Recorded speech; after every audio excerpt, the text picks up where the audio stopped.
মাঝরাতে ফাঁকা গ্রামের রাস্তায় যদি দেখেন চারজন লোক একটা খাটিয়া কাঁধে নিয়ে আপনার দিকে আসছে, ভুল করেও তাদের সাথে জানাজায় শরিক হতে যাবেন না।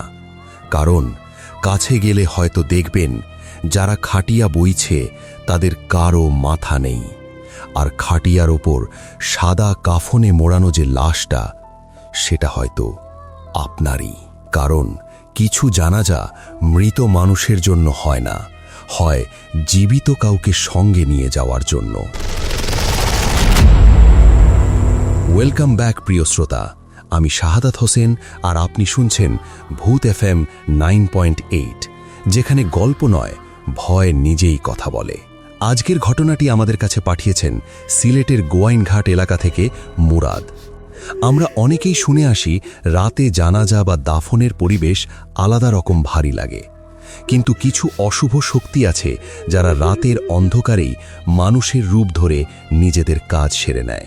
মুরাদের গ্রামে এক শীতের রাতে এমনই এক জানাজার মিছিল বেরিয়েছিল, কিন্তু সেই জানাজার লাশের কোনো ওয়ারিশ ছিল না, আর যারা লাশ বইছিল তারা কোনো সাধারণ মানুষ ছিল না।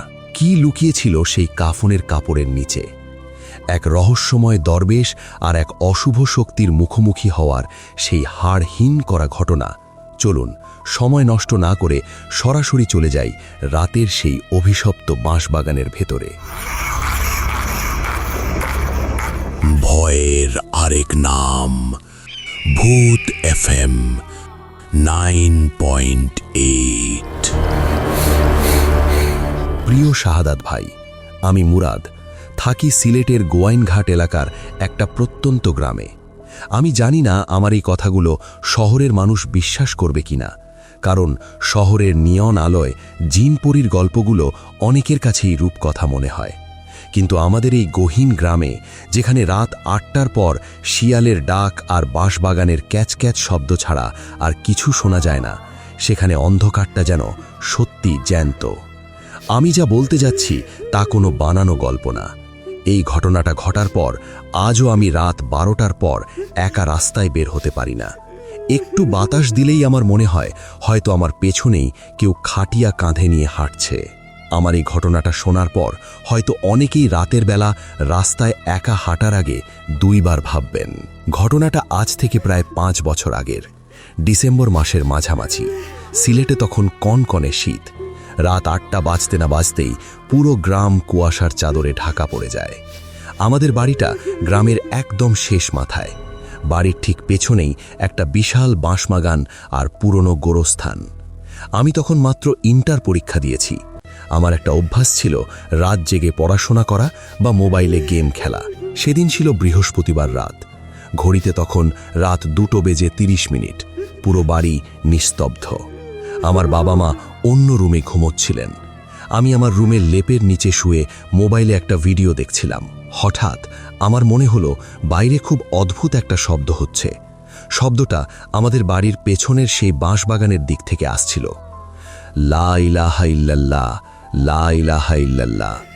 খুব ধীর, ভারী আর গম্ভীর একটা আওয়াজ। মনে হচ্ছিল অনেকগুলো মানুষ একসাথে জিকির করতে করতে হেঁটে যাচ্ছে। আমি থমকে গেলাম। আমার বুকের ভেতরটা ধক করে উঠল। এত রাতে এই হাড় কাঁপানো শীতে গ্রামের রাস্তায় কারা জিকির করছে? আর জিকিরের আওয়াজটা ঠিক জানাজার মিছিলে যেমন হয়, একদম সেরকম। আমি ভাবলাম হয়তো গ্রামের কেউ মারা গেছে, তাই রাতে হয়তো দাফন করতে নিয়ে যাচ্ছে। কিন্তু আমাদের গ্রামে তো রাতে দাফন করার কোনো নিয়ম নেই, আর কেউ মারা গেলে তো মাইকে ঘোষণা দেওয়ার কথা। আমার কৌতূহল আমার ভয়কে ছাপিয়ে গেল। আমি বিছানা থেকে উঠে একটা চাদর গায়ে জড়িয়ে আমার রুমের জানালার কাছে গেলাম। জানালাটা বাঁশবাগানের দিকে মুখ করা। আমি জানালার একটা পাল্লা সামান্য ফাঁক করে বাইরের দিকে তাকালাম। আর শাহাদাত ভাই, কুয়াশার ভেতর দিয়ে আমি যা দেখলাম তা আমার জীবনের সব স্বাভাবিক চিন্তা ভাবনাকে এক মুহূর্তে ভেঙে দিল। কুয়াশার ভেতর দিয়ে আমি দেখলাম আমাদের বাড়ির পেছনের মাটির রাস্তা ধরে 4 জন মানুষ হেঁটে যাচ্ছে। তাদের কাঁধে একটা বাঁশের খাটিয়া, খাটিয়ার ওপর সাদা কাফনে মোড়ানো একটা লাশ। তারা খুব ধীর পায়ে এক তালে হাঁটছে, আর তাদের মুখ থেকে ওই ভারী জিকিরের আওয়াজ বের হচ্ছে।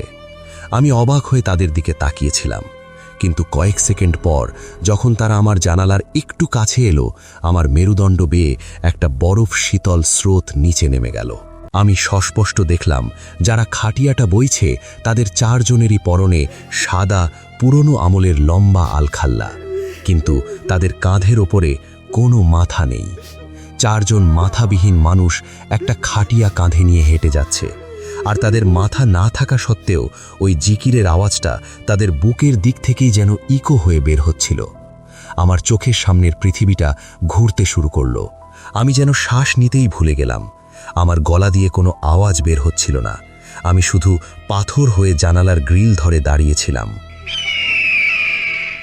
ওরা খুব ধীরে ধীরে বাঁশ বাগান পেরিয়ে আমাদের পুরনো গোরস্থানের দিকে এগিয়ে গেল। আমি ভাবলাম আমি হয়তো কোনো ভয়ঙ্কর দুঃস্বপ্ন দেখছি।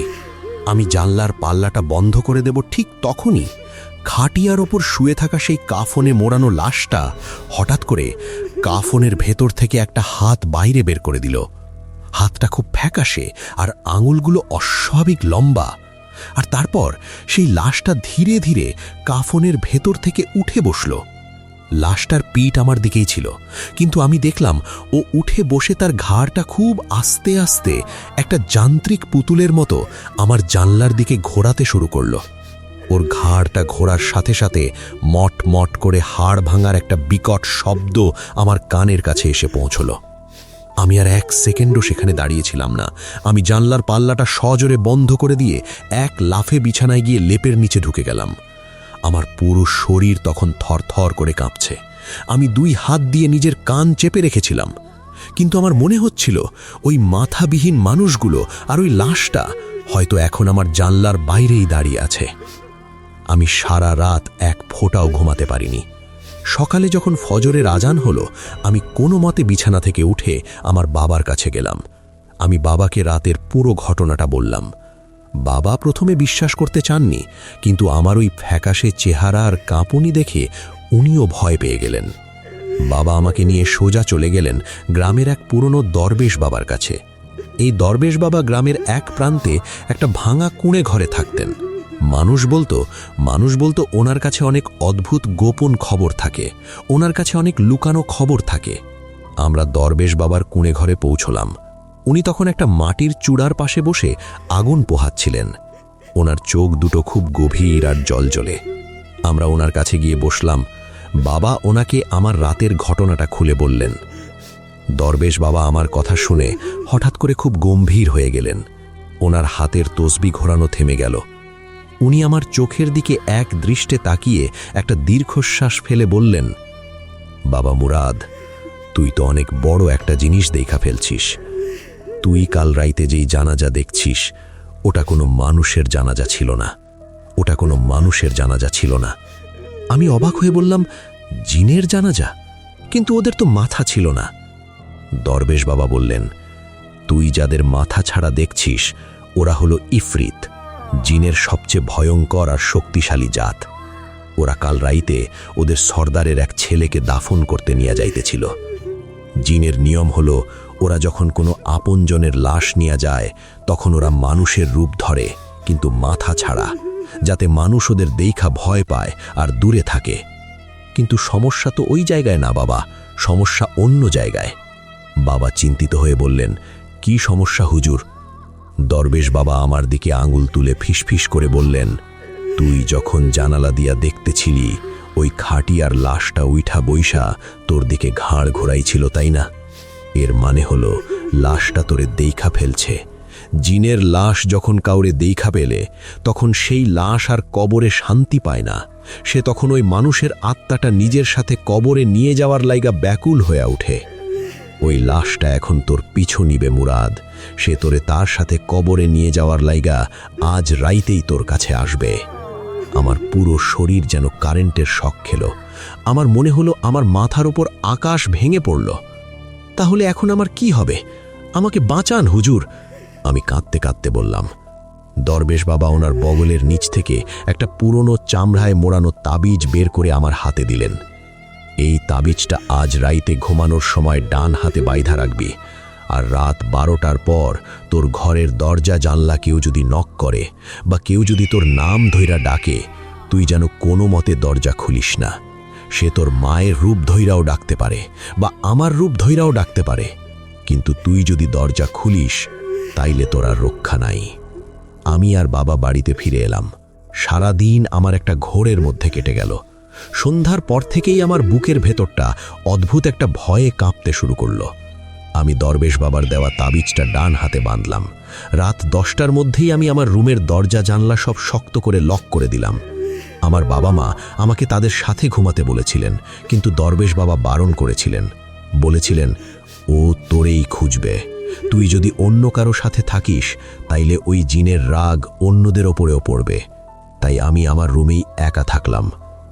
রাত 12টা পার হলো, 1টা পার হলো। সব কিছু একদম শান্ত। আমি ভাবলাম হয়তো দরবেশ বাবার তাবিজের কারণে ওটা আসতে পারছে না। আমি একটু রিল্যাক্স হয়ে চোখ বন্ধ করলাম। কিন্তু রাত ঠিক 2:30 হঠাৎ আমার ঘরের তাপমাত্রা অস্বাভাবিকভাবে কমে গেল। আমার মুখ দিয়ে নিঃশ্বাসের সাথে সাদা ধোঁয়া বের হতে লাগলো। আমি বুঝতে পারলাম কিছু একটা আমার ঘরের খুব কাছাকাছি চলে এসেছে।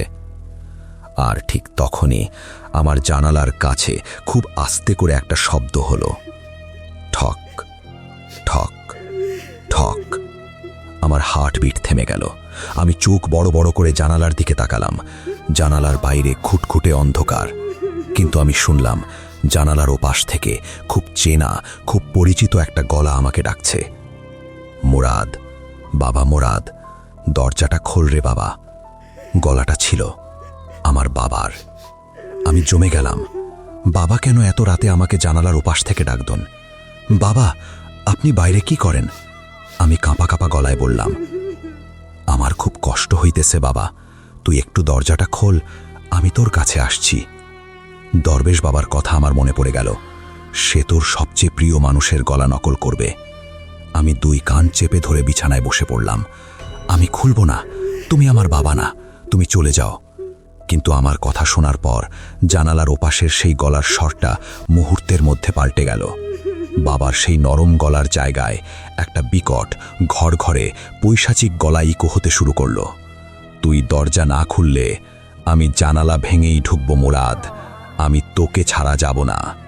আর তারপর আমার রুমের সেই ভারী কাঠের জানালার পাল্লাগুলো বাইরে থেকে কেউ যেন একটা বিশাল হাতুড়ি দিয়ে সজোরে আঘাত করতে শুরু করলো। ঠাস ঠাস ঠাস। তুই দরজা না খুললে আমি জানালা ভেঙেই ঢুকবো মুরাদ, আমি তোকে ছাড়া যাব না। সেই ঘরে পৈশাচিক গলাটা আমার মাথার ভেতর হাতুড়ির মতো বাজতে লাগলো। আর তার সাথে সাথেই আমার রুমের কাঠের জানালার পাল্লাগুলো বাইরে থেকে কেউ প্রচণ্ড শক্তিতে ধাক্কা দিতে শুরু করলো। ঠাস ঠাস ঠাস। পুরো বাড়িটা যেন সেই ধাক্কায় কাঁপতে শুরু করলো। আমার মনে হচ্ছিল এই বুঝি জানালার গ্রিলগুলো উপড়ে বাইরে থেকে ভেতরে এসে পড়বে। আমি বিছানার এক কোণায় কুঁকড়ে বসেছিলাম। আমার 2 হাত দিয়ে আমি দরবেশ বাবার দেওয়া সেই চামড়ার তাবিজটা শক্ত করে চেপে ধরেছিলাম। আমি চোখ বন্ধ করে শুধু আয়াতুল কুরসি পড়ছিলাম। হঠাৎ জানালার ধাক্কাধাক্কিটা একেবারে থেমে গেল। চারদিক খুটখুটে অন্ধকার আর পিনপতন নীরবতা। শুধু আমার নিজের বুকের ধুকপুকানি ছাড়া আর কোনো শব্দ নেই। আমি ভাবলাম হয়তো দরবেশ বাবার তাবিজের কারণে ওটা ভেতরে ঢুকতে না পেরে চলে গেছে। আমি খুব সাবধানে কাঁপা কাঁপা পায়ে খাট থেকে নামলাম। জানালার কাছে গিয়ে একটু উঁকি দিয়ে দেখার চেষ্টা করলাম বাইরে কেউ আছে কিনা। আমার রুমের জানালায় 2 পাল্লা কাঁচ দেওয়া ছিল। আমি কাঁচের ভেতর দিয়ে বাইরের অন্ধকারের দিকে তাকালাম। বাইরে ঘন কুয়াশা, কিচ্ছু দেখা যাচ্ছে না। আমি একটা স্বস্তির নিঃশ্বাস ফেললাম। কিন্তু সাদাত ভাই, আমি জানতাম না শয়তান মানুষের স্বস্তির মুহূর্তগুলো নিয়েই সবচেয়ে বেশি খেলে। আমি যখন জানালা থেকে মুখটা সরিয়ে আনব, ঠিক তখনই জানালার কাঁচের ওপাশ থেকে একটা মুখ হঠাৎ করে কাঁচের সাথে লেপটে গেল। আমি একটা বিকট চিৎকার দিয়ে পিছিয়ে এলাম। ওটা কোনো সাধারণ মুখ ছিল না, ওটা ছিল সেই লাশের মুখ যেটাকে আমি গতকাল রাতে খাটিয়ার উপর বসে থাকতে দেখেছিলাম। ওর গায়ের চামড়াগুলো পচে গলে ঝুলে আছে। ওর কোনো নাক ছিল না, শুধু 2টো কালো গর্ত। আর ওর চোখ দুটো, সেই সম্পূর্ণ সাদা মণিহীন চোখ দুটো দিয়ে ও সোজা আমার দিকে তাকিয়েছিল। ওর ঠোঁট দুটো কানের কাছে পর্যন্ত চিরে গিয়ে একটা বিকৃত পৈশাচিক হাসিতে ভরে উঠেছে। ও জানালার কাজের ওপাশ থেকে ওর একটা লম্বা হাড় গিলে ফ্যাকাশে হাত তুলল। আর ওর ওই পচা কালচে আঙুলগুলো দিয়ে জানালার কাছে আঁচড় কাটতে শুরু করলো। খিল খিল খিল। কাঁচের উপর নখ ঘষার সেই বিকট শব্দে আমার কানের পর্দা ফেটে যাওয়ার উপক্রম হলো। আর তারপর ওর হাতটা মুষ্টিবদ্ধ করে জানালার কাঁচের ওপর সজোরে একটা ঘুষি মারল। ক্র্যাক! ঝনঝন করে জানালার কাঁচগুলো ভেঙে টুকরো টুকরো হয়ে আমার ঘরের ভেতর ছিটকে পড়ল। আমি ছিটকে ফ্লোরে পড়ে গেলাম। আমার ডান হাতটা কাঁচের টুকরোয় কেটে রক্ত বের হতে লাগলো, কিন্তু আমার কোনো ব্যথা অনুভব করার ক্ষমতা তখন ছিল না। আমি দেখলাম কাঁচ ভাঙার সাথে সাথে বাইরের সেই হাড় কাঁপানো ঠান্ডা বাতাস, কুয়াশা আর পচা মাংসের উৎকট গন্ধটা হুড়মুড় করে আমার ঘরের ভেতর ঢুকে পড়ল। আর সেই ভাঙা জানালার গ্রিলের ফাঁক দিয়ে সেই লাশটা একটা জ্যান্ত পিশাচের মতো ওর হাতটা আমার ঘরের ভেতর ঢুকিয়ে দিল। হাতটা অস্বাভাবিক লম্বা ছিল। ওটা যেন রাবারের মতো বেড়ে গিয়ে সোজা আমার দিকে এগিয়ে আসতে লাগলো। আমি ফ্লোর দিয়ে হামাগুড়ি দিয়ে পেছাতে পেছাতে আমার রুমের দরজার দিকে গেলাম। আব্বু, মা, বাঁচান আমাকে, ও ঢুকে পড়েছে। আমি চিৎকার করে কাঁদছিলাম, কিন্তু আমার বাবা মায়ের রুম থেকে কোনো সাড়া শব্দ আসছিল না। পুরো বাড়িটা যেন একটা কবরস্থানের মতো নিস্তব্ধ হয়ে গিয়েছিল। আমি বুঝতে পারলাম ওই শয়তানটা হয়তো আমার বাবা মাকে কোনো গভীর ঘুমে বা ঘোরে আচ্ছন্ন করে রেখেছে, যাতে তারা আমার চিৎকার শুনতে না পায়। আমি একা এই অন্ধকার ঘরে একটা জ্যান্ত পিশাচের সাথে আমি সম্পূর্ণ একা। লাশের ওই হাতটা আমার দিকে ধেয়ে আসছিল। আমি দরজার হাতল ধরে পাগলের মতো টানতে লাগলাম, কিন্তু আমি নিজেই তো দরজাটা ভেতর থেকে লক করে দিয়েছিলাম। ভয়ে আমার হাত এতই কাঁপছিল যে আমি ছিটকিনিটা সরাতেই পারছিলাম না। হঠাৎ আমি দেখলাম জানালার বাইরের সেই লাশটা, ওর পুরো শরীরটা একটা কালো ধোঁয়ার মতো আকার নিল, আর সেই ধোঁয়াটা জানালার গ্রিলের ফাঁক দিয়ে সাপের মতো এঁকে বেঁকে আমার ঘরের ভেতর ঢুকতে শুরু করলো। ধোঁয়াটা ঘরের ভেতর ঢুকে আবার সেই লাশের আকার ধারণ করল। ও এখন আমার ঘরের ভেতরে। ও আমার থেকে মাত্র 5 হাত দূরে দাঁড়িয়ে আছে। ওর শরীর থেকে টুপটুপ করে একটা কালচে তরল পদার্থ, হয়তো রক্ত বা পচা পানি, ফ্লোরে ঝরছে। ওর সাদা চোখ দুটো আমার দিকে তাকিয়ে একটা ঘরঘরে পৈশাচিক গলায় বলে উঠল, তুই তো আমার সাথে যাবি মুরাদ, কিন্তু তার আগে আমি তোর এই তাবিজটা ছিঁড়ে ফেলব। আমি বুঝতে পারলাম ও আমাকে মারার আগে ওই তাবিজটা সরাতে চায়। ও একটা লাফে আমার ওপর ঝাঁপিয়ে পড়ল। আমি কোনো মতে একপাশে সরে গেলাম, কিন্তু ওর হাতের একটা আঙুল আমার ডান হাতের ওপর দিয়ে ঘষে গেল। শাহাদাত ভাই, ওর আঙুলের স্পর্শটা এতটাই ঠান্ডা আর ধারালো ছিল যে আমার মনে হলো কেউ যেন এক টুকরো বরফ দিয়ে আমার চামড়া চিরে দিল। আমি ফ্লোরে পড়ে গিয়ে একটা লাথি মারলাম ওর দিকে, কিন্তু আমার পা ওর শরীরে লাগলো না। আমার পা যেন একটা ধোঁয়ার দেয়ালের ভেতর দিয়ে চলে গেল। ও আবার আমার দিকে ফিরল। এবার ওর 2 হাত বাড়িয়ে আমার গলাটা চেপে ধরার জন্য এগিয়ে এলো। আমি বুঝতে পারলাম আমার আর বাঁচার কোনো উপায় নেই। আমি চোখ বন্ধ করে শেষবারের মতো আল্লাহকে ডাকলাম, কিন্তু ঠিক সেই মুহূর্তে আমার রুমের বাইরে করিডোর থেকে খুব ভারী এবং গম্ভীর একটা আওয়াজ ভেসে এলো, ইয়া ফাত্তাহু, ইয়া জব্বারু, ইয়া কাহারু। আওয়াজটা আমার বাবার নয়, এটা ছিল দরবেশ বাবার আওয়াজ। দরবেশ বাবা আমাদের বাড়ির করিডোরে দাঁড়িয়ে আছেন। উনি কিভাবে এত রাতে আমাদের বাড়িতে ঢুকলেন আমি জানি না, কিন্তু ওনার গলা শোনার সাথে সাথেই আমার ঘরের ভেতর থাকা ওই পিশাচটা থমকে দাঁড়ালো। ও সাদা চোখ দুটো দরজার দিকে ঘুরল। ও একটা বিকট পৈশাচিক গর্জন করে উঠল, তুই ওকে বাঁচাতে পারবি না, ও আমার। দরবেশ বাবা বাইরে থেকে আরো জোরে, আরো জোরালো কণ্ঠে কোরআনের আয়াত পড়তে শুরু করলেন। ওনার পড়ার আওয়াজে পুরো বাড়িটা যেন কাঁপতে শুরু করলো। আমি দেখলাম দরবেশ বাবার পড়া শুরু হতেই ওই পিশাচটা যন্ত্রণায় কুকড়ে যেতে শুরু করলো। ও 2 হাত দিয়ে নিজের কান চেপে ধরে ফ্লোরে লুটিয়ে পড়ল। ওর মুখ থেকে কালো ধোঁয়া বের হতে শুরু করলো। আমি এই সুযোগে দরজার ছিটকিনিটা কোনো মতে খুলে বাইরে করিডোরে ছিটকে পড়লাম। করিডোরে টিমটিম করে একটা হলুদ বাল্ব জ্বলছিল। আমি দেখলাম দরবেশ বাবা একটা কাঠের লাঠি হাতে নিয়ে আমার দরজার সামনে দাঁড়িয়ে আছেন। ওনার চোখ দুটো জলজল করছে। উনি আমাকে দেখে বললেন, মুরাদ, তুই আমার পেছনে আইসা দাঁড়া। আমি জানতাম ও আজ রাতে তোরে ছাড়বে না, তাই আমি বাইরেই পাহারায় আছিলাম। আমি দৌড়ে দরবেশ বাবার পেছনে গিয়ে লুকালাম। দরবেশ বাবা আমার রুমের খোলা দরজার দিকে তাকিয়ে লাঠিটা উঁচিয়ে ধরলেন, কিন্তু শাহাদাত ভাই, আমরা ভেবেছিলাম লড়াইটা হয়তো এখানেই শেষ, কিন্তু আমরা জানতাম না আসল বিভীষিকা তখনও শুরুই হয়নি। হঠাৎ আমাদের পুরো বাড়িটা একটা প্রবল ভূমিকম্পের মতো কাঁপতে শুরু করলো, আর আমাদের বাড়ির ছাদের ওপর ধূপ ধূপ ধূপ করে ভারী ভারী পায়ের শব্দ হতে লাগলো। মনে হলো 10-12 জন বিশাল আকারের মানুষ একসাথে আমাদের বাড়ির ছাদের ওপর লাফ দিচ্ছে। দরবেশ বাবা উপরের দিকে তাকালেন। ওনার কপালে চিন্তার ভাঁজ পড়ল।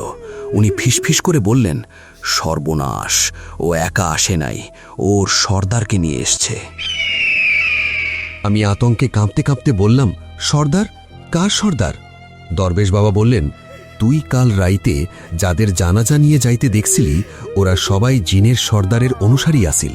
আর ওই লাশটা যে তোরে দেখা ফেলছে, সে ওই সর্দারের পোলা। সর্দার এখন তার পোলারে নিয়ে যাইতে আইছে, আর তার পোলার জেদ সে তোরেও সাথে নিয়ে যাইব।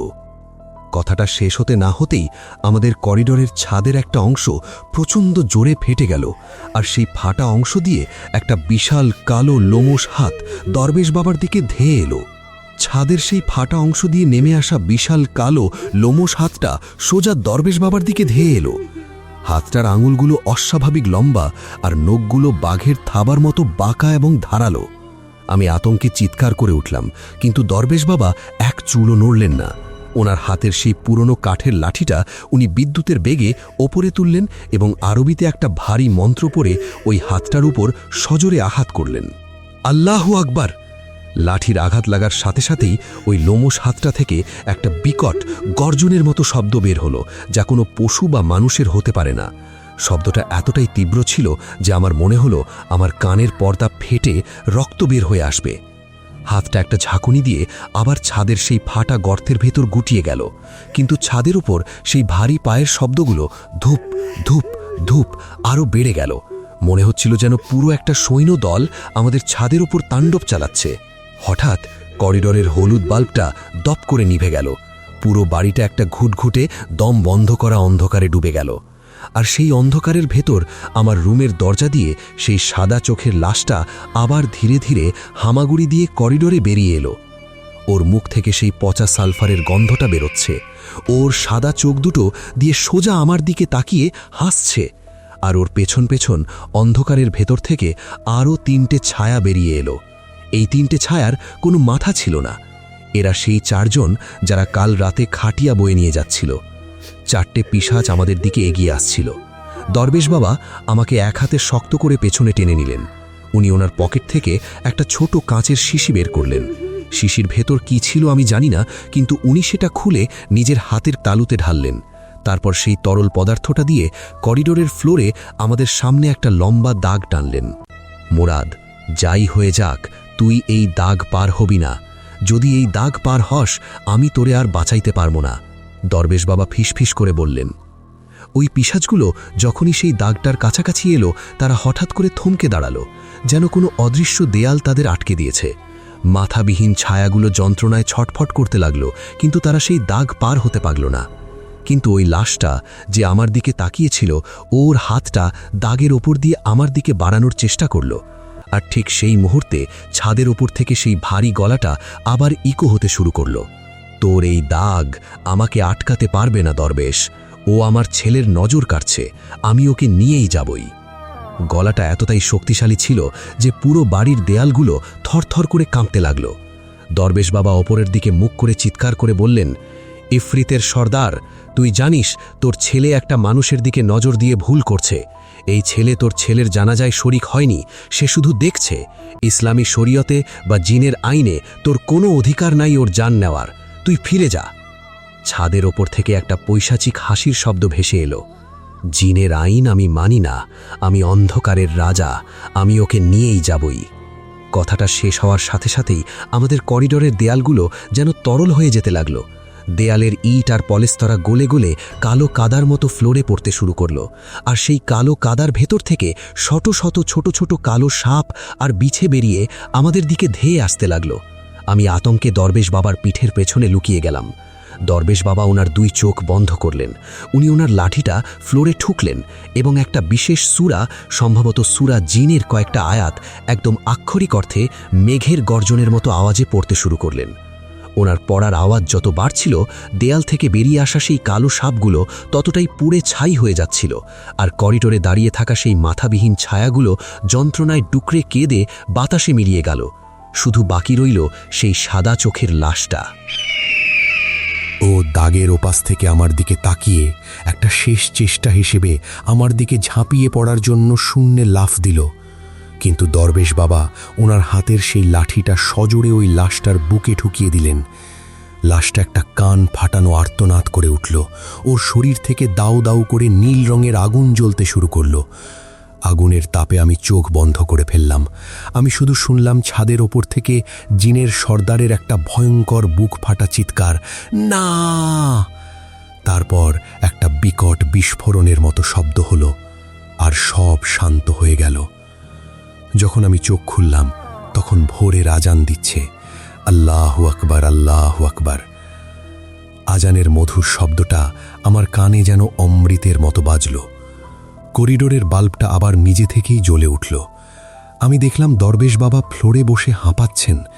ওনার কপাল দিয়ে ঘাম ঝরছে, আর ওনার মুখটা ফ্যাকাশে হয়ে গেছে। আমি দৌড়ে গিয়ে ওনাকে ধরলাম, বাবা, আপনি ঠিক আছেন? দরবেশ বাবা একটা দীর্ঘশ্বাস ফেলে বললেন, আলহামদুলিল্লাহ, আল্লাহর রহমতে তুই বাইচা গেছিস মুরাদ। ও পলাইছে, ওর ছেলের আত্মা পুইরা ছাই হয়ে গেছে, তাই ও আর এখানে থাকতে পারে নাই। আমি ফ্লোরের দিকে তাকালাম। করিডোরে কোনো লাশ নেই, কোনো সাপ বা কাদা নেই, শুধু ফ্লোরে একটু কালো ছাই পড়ে আছে, আর আমার রুমের জানালার কাঁচগুলো ভাঙা। আমার বাবা মা ততক্ষণে ঘুম থেকে উঠে এসেছেন। তারা করিডোরে আমাকে আর দরবেশ বাবাকে দেখে অবাক হয়ে গেলেন। আমি তাদের সব বললাম। বাবা দরবেশ বাবার পা জড়িয়ে ধরে কাঁদতে লাগলেন। দরবেশ বাবা শুধু বললেন, শুকরিয়া আল্লাহর করেন, আমি তো উসিলা মাত্র। এই ঘটনার পর আমি আর ওই গ্রামে থাকিনি। আমি ঢাকায় চলে আসি এবং পড়াশোনা শেষ করে এখন একটা কোম্পানিতে চাকরি করছি। বিজ্ঞান হয়তো বলবে আমি হ্যালোসিনেশন দেখেছি, আমি কোনো মানসিক ট্রমার কারণে এসব কল্পনা করেছি, কিন্তু আমি তো জানি আমি কি দেখেছি। আমার হাতের উপর ওই বরফ শীতল আঙুলের দাগটা আর আমার রুমের ওই ভাঙ্গা জানালাটা, এগুলো তো কোনো মনের ভুল হতে পারে না। দরবেশ বাবা কয়েক মাস আগে মারা গেছেন। ওনার মৃত্যুর খবর শুনে আমি অনেক কেঁদেছিলাম। উনি না থাকলে আজ হয়তো আমি ওই সাদা চোখের লাশটার সাথে কোনো অন্ধকার গোরস্থানে শুয়ে থাকতাম। আজ 5 বছর পার হয়ে গেছে। আমি স্বাভাবিক জীবনে ফিরেছি, কিন্তু শাহাদাত ভাই, আমি একটা চরম সত্য বুঝতে পেরেছি। অন্ধকার কখনো পুরোপুরি শেষ হয় না, সে শুধু অপেক্ষা করে। জিনের সর্দার তার ছেলের মৃত্যুর প্রতিশোধ নিতে আজও হয়তো কোনো অন্ধকার রাতে আমার জন্য অপেক্ষা করছে। আর আজও যখন আমি রাতের বেলা কোনো ফাঁকা রাস্তা দিয়ে হাঁটি বা দূর থেকে কোনো জিকিরের আওয়াজ শুনি, আমার মনে হয় আমার ঠিক পেছনে 4 জন মাথাবিহীন মানুষ একটা খালি খাটিয়া কাঁধে নিয়ে আমার দিকেই এগিয়ে আসছে। আমি আমার গল্পটা এখানেই শেষ করছি। শাহাদাত ভাই, যারা রাতে গ্রামে বা ফাঁকা রাস্তায় একা হাঁটেন, তাদের শুধু একটা কথাই বলবো, মাঝ রাতে যদি কখনো দেখেন আপনার দিকে কোনো জানাজার মিছিল আসছে আর তাদের কারো মাথা নেই, ভুল করেও তাদের দিকে তাকাবেন না। আর যদি দেখেন খাটিয়ার উপরের লাশটা আপনার দিকে তাকিয়ে হাসছে, তাহলে নিজের চোখ বন্ধ করে ফেলবেন, কারণ মরা মানুষ যখন আপনার চোখের দিকে তাকায়, তখন সে আপনার আত্মাটাকেও তার সাথে কবরে নিয়ে যাওয়ার পথ খোঁজে। ধন্যবাদ ভাই, ভালো থাকবেন। ধন্যবাদ মুরাদ, আমাদের সঙ্গে আপনার জীবনের এমন একটি ভয়ঙ্কর অভিজ্ঞতা শেয়ার করার জন্য। প্রিয় শ্রোতা, সত্যি স্তব্ধ হয়ে যাওয়ার মতো একটা অভিজ্ঞতা। রাতের জানাজা আর জিনের সর্দারের এই ঘটনা প্রমাণ করে আমাদের চেনা পৃথিবীর ঠিক পাশেই এমন একটা অন্ধকার জগৎ আছে যার নিয়ম কানুন আমাদের জানা নেই। এই হাড় হিম করা ঘটনাটি আপনাদের কেমন লাগলো কমেন্টে জানাবেন। আর ঘটনাটি যদি আপনাদের একটুও ভয় পাইয়ে থাকে, তাহলে ভিডিওতে একটি লাইক দিন এবং বন্ধুদের সাথে শেয়ার করুন। এমন সব নতুন নতুন ভয়ঙ্কর সত্য ঘটনা শুনতে আজই আমাদের ভূত FM 98 ইউটিউব চ্যানেলটি সাবস্ক্রাইব করে রাখুন, সাথে আমাদের ফেসবুক পেজে ফলো দিয়ে রাখুন, যাতে কোনো নতুন এপিসোড মিস না হয়। আপনার বা আপনার পরিচিত কারো জীবনে যদি এমন কোনো গা ছমছমে ঘটনা ঘটে থাকে, আমাদের কাছে পাঠাতে পারেন। আপনি চাইলে আপনার পরিচয় সম্পূর্ণ গোপন রাখা হবে। ঘটনা পাঠানোর ঠিকানা bhutfm98bd@gmail.com। আর হ্যাঁ, আজকের এপিসোড শোনার পর যদি আপনি রাতে একা রাস্তায় হাঁটেন আর হঠাৎ করে যদি শোনেন আপনার পেছন থেকে ভারী গলায় কেউ জিকির করছে, তাহলে ভুল করেও পেছনে তাকাবেন না, কারণ আপনার পেছনে যারা হাঁটছে তাদের হয়তো কোনো মাথা নেই, আর তাদের কাঁধের খাটিয়াটা আপনার জন্যই খালি রাখা আছে। আপনি শুনছিলেন ভূত FM 98.8, ভয়, রহস্য আর অজানার ঠিকানা। শুভরাত্রি।